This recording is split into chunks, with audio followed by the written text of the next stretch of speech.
신율의 뉴스 정면 승부 4부 순서 시작합니다. 오늘이 마지막 날입니다. 무슨 마지막 날이냐 하면 바로 청취율 조사 기간 마지막 날입니다. 마지막까지도 지역번호 02로 걸려오는 전화 여러분이 꼭 받아주시고요.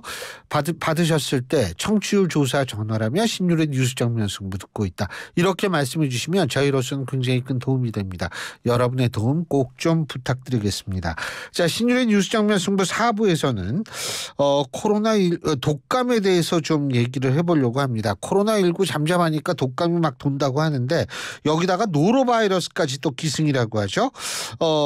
전문가와 함께 각종 이런 전염 질환 예방법에 대해서 알아보겠습니다. 가천대 길병원 감염내과의 엄중식 교수님 전화 연결돼 있습니다. 교수님 안녕하세요. 네, 안녕하십니까. 예, 코로나19 제가 좀 교수님께 여쭤보고 싶은 게 지금 우리의 국무총리께서는 코로나19에 감염이 되셔가지고 일주일 동안 활동을 못 하신다고 하거든요. 근데 네. 코로나19가 지금 많이 기승을 부리고 있습니까? 뭐 다 아시겠지만 이제 코로나19는 엔데믹 상황, 그러니까 그냥 풍토병화되어 있는 상황으로 계속해서 환자들이 일정하게 감염이 되고 또 그중에 이제 고위험군인 분들은 또 일정하게 입원을 해야 되는 그런 환자분들이 계속해서 발생하고 있는 상황이고요. 약간의 환자 증감이 있긴 있지만 뭐 사라지지는 않는 그런 상황으로 전개가 되고 있습니다. 그러니까 지금은 집계는 안 되지만 교수님이 아무래도 전문가시니까 과거 팬데믹보다는 줄긴 줄었지만 지금도 만만치 않게 존재한다, 이렇게 이해도 되겠습니까? 예, 지금 이게 정확하진 않지만 저희 병원에 입원하는 고위험군 환자들의 입원 상황을 보면은 하루에 한 5,000명에서 7,000명 정도 확진되는 시기하고 비슷한 정도로 확진 환자들이 입원을 하고 있고 저희 직원들도 확진되고 있는 그런 상황을 보이고 있습니다. 그러면은 지금 코로나19 이 코로나 예방 접종 안 하신 분들은 지금이라도 하는 게 좋겠네요. 그죠? 예, 당연히 고위험군 분들은 지금이라도 접종을 하시는 게 중요하겠고 특히 70대나 80대 또 면역 저하 질환이 있는 분들은 반드시 접종을 하시는 것이 입원까지 이어지는 중환자로 진행하는 걸 막을 수가 있습니다. 예. 근데 코로나19만큼 독감 환자도 더 많은 모양이죠? 코로나 환자보다? 예, 지난 11월 말 12월 그리고 이번 1월 들어서면서까지는 코로나 환자들을 압도하는 수준으로 굉장히 많은 인플루엔자 환자, 독감 환자들이 발생을 했고요. 지난 2주 전, 3주 전에 거의 절정기를 이룬 다음에 지금은 차츰 환자 수가 줄고는 있는데 우리나라의 인플루엔자 유행 양상을 보면은 보통 이렇게 크게 한번 유행을 하고 2월 말이나 3월 초쯤에 또 다시 환자가 증가하는 쌍봉형으로 유행을 하기 때문에 지금은 잠시 줄더라도 다시 환자들이 2, 3월쯤엔 증가하는 그런 양상을 보일 가능성이 매우 높다고 보고 있습니다. 근데 이게 요새 유행하는 독감하고 코로나하고 어떻게 차이가 납니까? 증상적으로 볼 때. 증상의 종류로는 잘 크게 차이를 느끼실 수는 없고요. 대신에 이제 독감의 경우에는 아주 고열이 갑작스럽게 발생을 하면서 심한 두통과 그리고 몸이 다 갈라지는 것 같다라는 느낌이 들 정도, 두들겨 맞은 것 같다, 뭐 이런 표현을 하는 정도로 심한 근육통이 아주 급격하게 생기는 게 코로나19하고 좀 다른 증상이라고 보시면 될 것 같습니다. 예, 그렇군요. 근데 이것도 독감 독감 예방주사 맞으면 좀 괜찮은 건가요? 일단은 그 연령대에 따라서 독감 예방주사의 효과가 좀 다른데, 50대, 60대로 넘어가면은, 절반 정도의 효과를 갖고 있습니다. 그러니까, 독감 예방접종을 맞더라도, 걸릴 수가 있다는 얘기고, 대신에 이 독감 예방접종도 코로나19 예방접종처럼, 완전히 예방은 못하지만, 중환자로 넘어가는 것을 예방하는 데는 이 연령이 높은 분들, 고위험군들에서는 상당한 효과가 있습니다. 그러니까 걸리더라도 증상이 좀 덜 할 수 있다, 이렇게 이해해도 되겠습니까? 증상이 덜 할 수도 있고 실제로 이제 인플루엔자에 걸린 다음에 독감에 걸린 다음에 폐렴이 발생을 할 가능성이 높고 이 폐렴이 발생을 하면 그것 때문에 중환자실에 입원해야 되거나 이런 상황이 생기는데 이런 것들을 굉장히 많이 줄일 수가 있습니다. 예. 지금 교수님 폐렴 말씀하시니까 갑자기 또 생각나는 게 그 중국에서 뭐 유행하는 폐렴이 있다며요. 예? 그거 우리나라에서도 좀 도는 모양인데 그거는 어떻습니까? 지금 마이코플라즈마 폐렴을 의미하시는 것 같은데요. 뭐 저 전문 용어는 잘 모르겠습니다. 예, 마이코플라즈마라는 그 세균에 의한 폐렴이 중국하고 우리나라에서도 유행을 하다가 최근에 좀 잠잠해지는 그 기색을 보이고 있는데 그렇지만 이렇게 이 독감이 많이 유행을 하고 나면 이 독감으로 인한 호흡기 점막의 손상으로 인해서 또 다른 세균에 의한 폐렴이 좀 증가하는 그런 경향을 보이는데요. 특히 우리나라에서는 최근에는 이제 폐렴구균에 의한 폐렴이 차츰 늘고 있는 그런 양상을 보이고 있습니다. 폐렴구균에 의한 폐렴과 마이코플라즈마 이 폐렴하고 어떤 게 더 좀 심각한 결과를 초래할 가능성이 있는 거예요? 일단은 그 걸리는 연령이 좀 다른데요. 마이코플라즈마는 주로 학교를 다니는 아이들 위주로 감염이 되고요. 예. 폐렴구균에 의한 폐렴은 주로 어른들이 많이 감염이 되는데 아하. 이게 65세 이상의 노인분들이 인플루엔자에 걸린 다음에 폐렴구균에 의해서 2차 감염이 생기면 이게 폐혈증으로 진행해서 사망하는 사례까지 진행을 하기 때문에 폐렴구균이 더 위험하다고 볼 수가 있습니다. 예, 폐렴 그거는 예방주사 맞으면 되죠? 네, 지금 뭐 65세 이상 노인분들에 대해서 폐렴구균 백신 접종을 적극적으로 권장을 하고 있습니다. 예. 알겠습니다. 그리고 요새 그저 강원도에서는 청소년 그 동계올림픽이 진행이 되고 있는데 거기에서도 좀 걱정됐던 게 얼마 전에 거기 그 관련 그러니까 뭐 거기서 이렇게 자원봉사라 일하시는 분들 중에서 일부가 노로바이러스에 감염이 됐다 이런 얘기가 나오는데 노로바이러스 이게 요새 또 돌고 있는 모양이죠? 네, 이 노로바이러스는 뭐 항상 우리나라에서 겨울철에 주로 식중독을 일으키는 아주 대표적인 바이러스가 되겠는데요. 예. 주로 어패류를 먹었을 때 이 노로바이러스가 몸으로 들어오면서 감염이 많이 되는데 실제로 이제 평창올림픽 당시에도 이 노로바이러스가 선수와 또 이 운영위원들이나 뭐 여기 참여하는 분들에 대해서 유행을 해서 좀 고생을 했는데요. 예.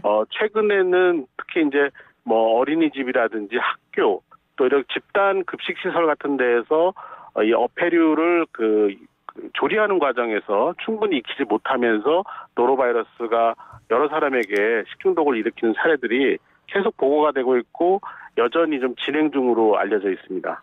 어패류라 하면 예를 들면 그거를 충분히 익히지 않는다. 그럼 생선회 같은 것도 전염 경로가 될 수 있다는 말씀이세요? 생선회보다는 뭐 굴이나 조개 이런 종류가 훨씬 더 많이 이 노로바이러스를 전파하는 매개 음식물로 지금 작용을 하고 있는 것으로 알려져 있습니다. 예. 그러면은 그 노로바이러스 같은 경우에는 전형적인 증상이 뭐죠?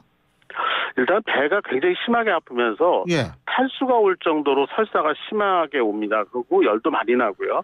예. 그런 증상들 때문에 보통은 뭐 복통, 구토 이런 것들이 심하다 보니까 구토 설사가 심하다 보니까 완전히 축 처져서 이렇게 병원에 들어오는 경우가 상당히 있습니다. 근데 지금 어패류 말고 말이에요. 화장실 같은 데서 전염될 가능성도 있습니까? 노로바이러스는 아주 소량으로도 감염이 일어나고 그것 때문에 증상이 일어나기 때문에 노로바이러스에 감염된 사람이 설사를 하는 과정에서 화장실을 사용하는 과정에서 이 화장실 변기나 이런 것들이 오염이 되다 보면은 이걸 그 손으로 만지거나 이런 과정에서 다시 우리 체내에 들어올 수 있고 또 그 손으로 만진 것들이 다른 음식물을 오염시키면서 매개가 될 수 있기 때문에 화장실의 어떤 위생적인 관리 이런 것들이 굉장히 중요한 상황이죠. 그 노로바이러스 그 바이러스는 공기 중에서 얼마나 살아요? 노로바이러스는 기본적으로 공기에 떠다니는 그런 바이러스는 아닙니다. 결국은 접촉성이다 이거죠. 네네. 보통은 이제 식품이나 이런 먹는 음식물이 손이나 이런 걸 통해서 오염된 분변으로 다시 오염이 됐을 때 이게 계속해서 전파해 나가는 거기 때문에 예. 접촉에 의한 전파라고 보시면 될 것 같습니다. 근데 공기 중에는 오래 살아요, 그게? 공기 중에 일단 떠 있지를 못하기 때문에 공기 중에 오래 산다는 표현은 좀 그러니까 어디에 이렇게 묻혀 있을 경우에는 일반적으로 이 어패류나 또는 예. 이 노로바이러스에 의한 분변이 어딘가에 뿌려져서 표면 환경에 존재를 하게 되면 이 경우는 상당히 오래 갈 수가 있습니다. 뭐 48시간, 72시간도 지속될 수가 있기 때문에 이제 이런데 그 표면을 깨끗이 소독하고 관리하는 게 굉장히 중요하고 특히 이 음식점, 특히 어패류를 다루는 음식점에서는 조리 환경 그리고 화장실 같은 데를 이 종사자들이 이용을 할 때 아주 깨끗하게 관리를 하고 손위생을 잘할 수 있도록 교육시키는 게 굉장히 중요합니다. 근데 이 노로바이러스라는 게 교수님 말씀 들어보니까 거의 아까 우리 코로나 얘기할 때 풍토병 뭐 이런 말씀하셨는데 풍토병처럼 된 것 아닌가 이런 생각이 들거든요. 뭐 가끔 뭐 계속 나오잖아요 이게 거의 해마다. 예, 이것도 계절성을 보통 갖는데요. 주로 여름철에는 잘 발생하지 않고요. 날씨가 쌀쌀해지고 겨울철이 되면 많이 발생을 하는데 그 이유는 노로바이러스가 차고 건조한 환경에서 굉장히 많이 활성화되고 특히 이제 이런 어패류에서의 생존 기간이 길기 때문에 주로 어패류를 많이 생식을 많이 하는 그런 기간인 겨울철에 유행을 많이 하는 것으로 알려져 있습니다. 근데 이 노로바이러스가 사람의 생명을 위협할 수 있는 수준까지의 적이 될 수 있나요? 그렇게 아주 치명적인 경우는 많지는 않은데 그렇지만 이 몸이 굉장히 약한 상태에 있는 면역 저하 질환을 갖고 있거나 아주 고령인 분들이 감염됐을 때는 심한 탈수 현상을 일으킬 수 있기 때문에 경우에 따라서는 치명적일 수도 있는데 그렇게 흔한 경우는 아니라고 알고 있습니다. 예, 이거 예방법은 그러니까 손 잘 씻고 뭐 이런 거밖에 없겠네요, 그죠? 네, 그 어패류를 최대한 충분히 익혀서 완전히 잘 조리해서 먹는 게 일단 중요하겠고요. 그리고 손을 자주 씻는 거는 뭐 노로바이러스 예방뿐만이 아니라 앞서 말씀드렸던 코로나19나 인플루엔자 독감을 예방하는 데도 매우 중요한 개인위생이기 때문에 잘 지키셔야 될 것 같습니다. 근데 요새 그 마스크도 잘 안 쓰고 다니시는 분들이 많잖아요. 지하철 저도 이렇게 타보면은 저는 사실 되도록 쓰거든요, 마스크를. 근데 이게 이런 상황에서는 이른바 트윈데믹 뭐 이런 식으로 막 그냥 이 복합데믹 이런 거 돌 수 있는 거 아니겠어요? 어떻게 보세요? 사실상 지금 코로나19하고 독감이 계속 같이 돌고 있었고 노로바이러스도 유행하고 있기 때문에 여러 가지에 의한 트윈데믹 또는 멀티데믹이라는 표현이 이미 지금 진행이 되고 있는 과정이고요. 이미 진행이 된다고요? 네, 이 되게 아쉬운 점은 뭐냐면 지금 이제 이런 다양한 감염병이 유행을 할 때 질병관리청이 여러 가지 노력을 하고 있지만 실제로 같이 협력을 해야 되는 행안부라든지 교육부라든지 이런 데에서 이 실제적인 그 유행 전파 차단하기 위한 노력을 같이 하지 못하고 있는 것도 상당히 큰 문제점이라고 보고 있고요. 예. 실제 마스크 착용 같은 경우도 증상이 있는 분들은 당연히 마스크를 착용하는 것이 다른 사람에게 전파하는 걸 예방하는 데 굉장히 중요하고 개인이 생각해서 내가 생각했을 때 내 건강 상태가 좋지 않다 또는 고위험군에 해당한다 그러면 많은 사람들이 모이는 곳에서는 마스크를 착용하는 것이 인플루엔자나 코로나19 감염을 예방하는 데 아주 결정적인 역할을 할 수 있습니다. 아니 근데 지금 교육부 노력이 필요하다 이런 말씀하셨는데 교육부가 어떤 노력을 할 수 있어요? 실제로 이제 학교 보건이라는 게 굉장히 중요합니다. 특히 이번 인플루엔자는 유행 기간 중에 거의 70-80%의 환자가 어린이집, 학교 이런 곳에서 발생을 했는데 이제 그러다 보니까 어떤 날은 반의 절반 이상이 독감으로 결석을 해야 되는 상황이 생기기도 했는데 이런 과정에서 실제 그 어린이 학생들이 이 인플루엔자에 감염되지 않기 위한 백신 접종에 대한 권고라든지 아니면 개인위생이나 학교 환경을 관리하는 데 있어서 좀 더 인플루엔자를 줄일 수 있는 노력이 충분하지 않다고 저는 보고 있습니다. 참 그리고요 한 가지 교수님께 중요하게 여쭤볼 게 코로나 또 변이가 생겼다며요? 코로나 변이는 이제 세계적으로 다 이제 지역마다 다 생기고 있는데요. 아마 지금 말씀하신 거는 어떤 그 보도에서 생긴 새로운 변이가 치명률이 높은 그런 바이러스 형태로 발견됐다. 이런 것들을 얘기하시는 것 같은데 그건 이제 실험실적 상황에서만 확인된 걸로 보도가 된 거고 실제 학술적인 논문이나 이런 걸로 발표된 건 아니기 때문에 잠깐만요. 실험실에서 실험을 하다가 그렇게 됐다는 말씀이세요? 네, 실험실에서 바이러스를 조작하는 단계에서 그런 상황이 발생했다라는 보도가 있는데 얼마나 신뢰할 수 있는 보도인지도 분명하지 않고 학술적으로 발표된 검증된 그런 자료가 아니기 때문에 아직은 저희가 언급을 하기는 좀 어렵다고 보고 있습니다. 그 지금 돌아다니는 그 코로나 이 바이러스는 그러면 과거 우리가 했었던 뭐 오미크론 뭐 이런 겁니까?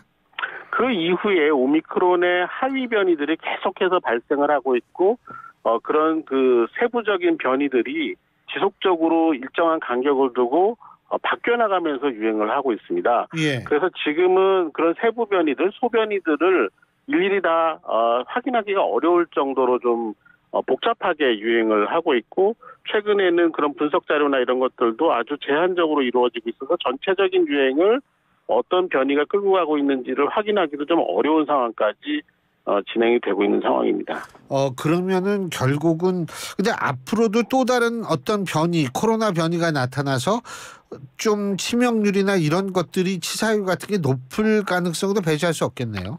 네, 앞으로 뭐 다 아시겠지만 신종감염병은 지금 5년 내지 6년 간격으로 계속해서 나오고 있거든요. 기존의 코로나19가 새로운 변이를 일으킬 수도 있고 우리가 생각하지 않았던 다른 바이러스나 세균들이 기존과는 다른 특별한 그런 전파 양상이나 감염력, 사망률을 보이면서 새롭게 유행할 가능성도 계속 열려 있다고 보고 있습니다. 알겠습니다. 예, 교수님 오늘 말씀 여기까지 듣겠습니다. 고맙습니다. 감사합니다. 예, 지금까지 가천대학교 길병원 감염내과의 엄중식 교수였습니다.